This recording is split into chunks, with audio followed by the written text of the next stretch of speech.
guys, sasakay na kami, pauwi na kami. Ito na yung aming minibus. Let's go.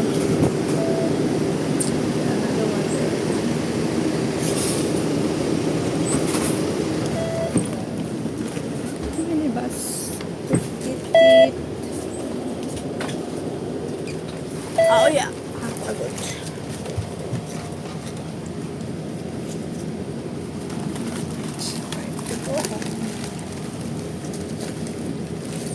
So tayo ay mag-aantay parang passenger. Waiting for the passenger. Waiting passenger pa tayo guys.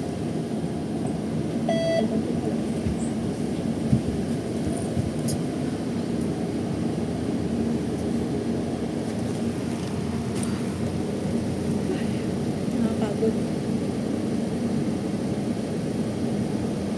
Minibus.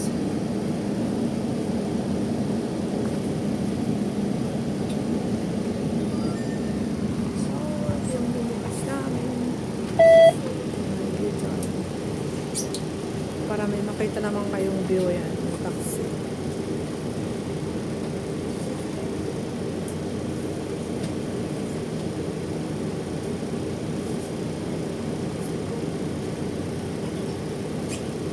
Uwian na.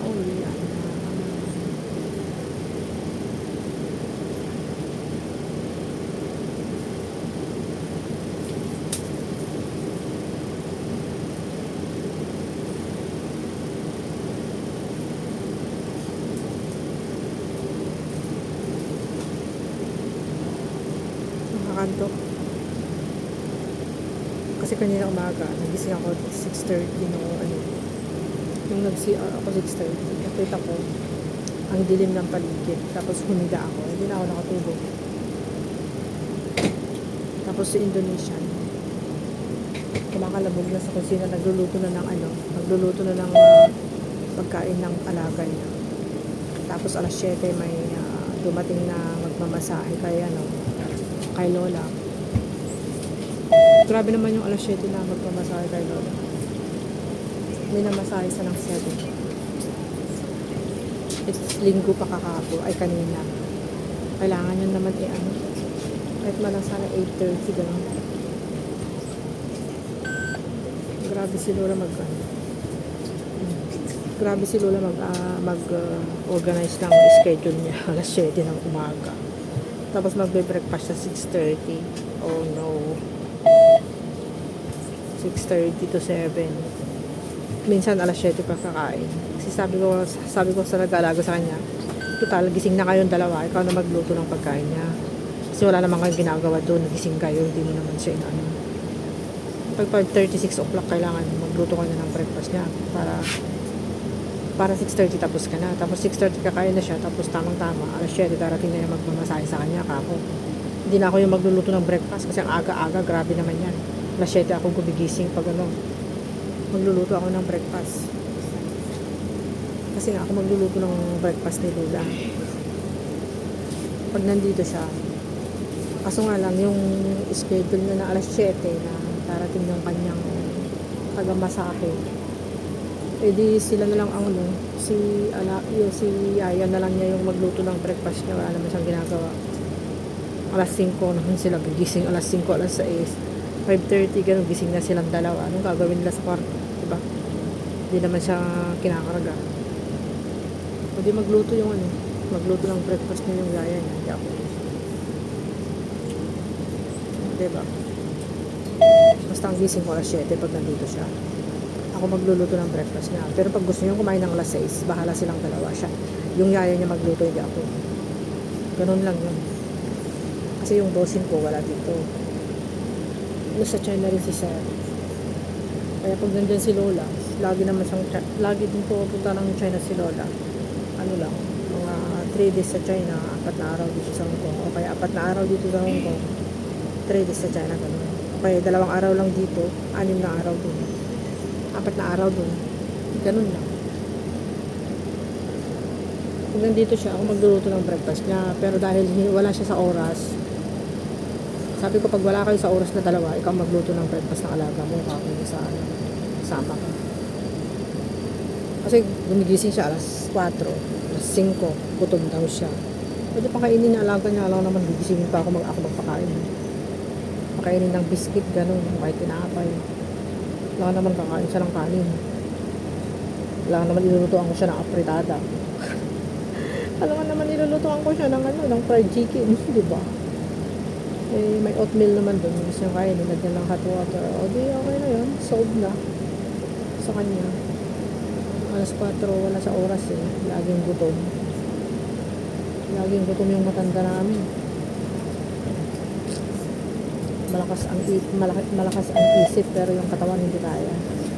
Kasi hindi na siya nakakatayo. Mga paa niya hindi na may hakbang. Nakakatayo din ngayon kasi dami na nagmamasahe sa kanya. Lahat yata ng doktor dito sa Hong Kong nalapitan na niya. Lahat ng mga Chinese doctor nalapitan na rin.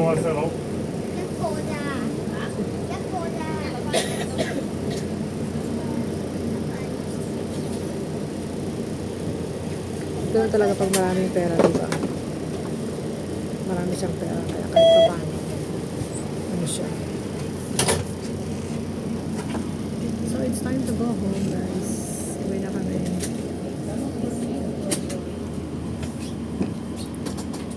Katatapos lang umulan, buti hindi ako naabutan ng ulan bago ako lumabas ng MTR. Basang-basa yung kalsada, oh. Hindi nabasa yung payong ko kasi hindi nagamit. Kasi nga nandito lang naman ako sa loob ng MTR. Tapos paglabas ko ng MTR, pag-akyat ko is na talaga, building na yun. So hindi kami nababasa. Bihira ka mabasa dito. Maliban lang kung tawid-tawid ka. Sasakay. Yun lang, sasakay ka ng bus, mababasa ka. Kasi mag-aantay ka dun sa bus station. Ganun. Pero pag sa MTR kasi sa loob ka underground, hindi ka mababasa.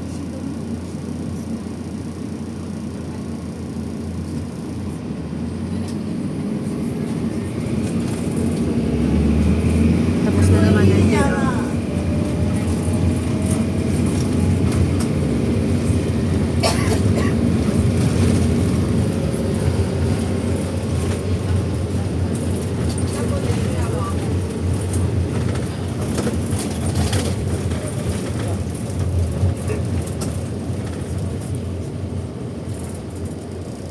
Dilim.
Okay, malapit na rin yung bahay namin dito, guys.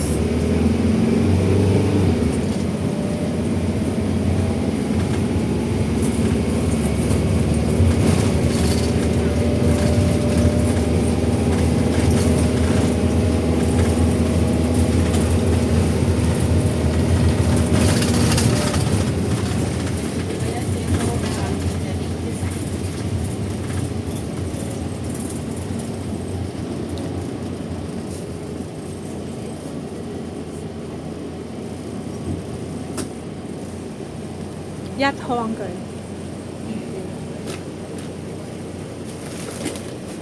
Yacht ho. Ho. Baba tayo ng yacht ho, guys. It's yacht ho. Ibig sabihin ng yacht ho, one way bear. One is yacht.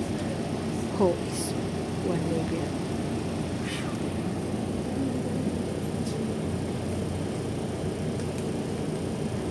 Wala lang karga yung bus. Look to place. Uni, look to market, Food Square. Ayan yung free bus papunta doon.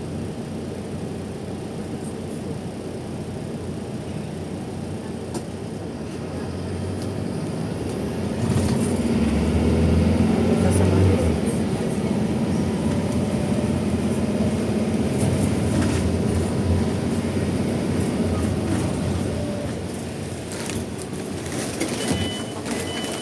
Ayun din.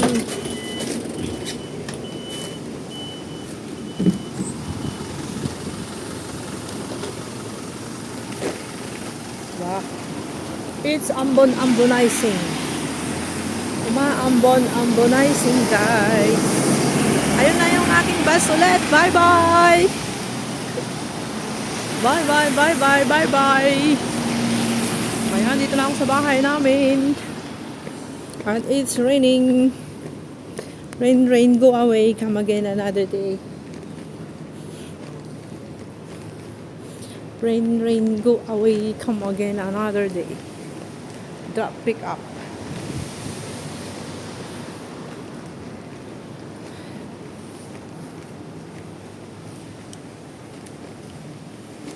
So, magpapaalam na naman ang inyong lingkod.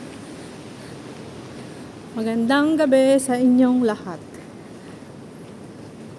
Sana ay nasa mabuti kayong kalagayan. Kung ako naman ay ito, pagod na pagod na. Napagod akong naglakad. At nagbitbit ng ng aking mga abubot. So, hanggang dito na lang ang aking video, guys. See you on my next premiere. Bye-bye. Love you all. Good night, good morning, good afternoon, good evening. Bye!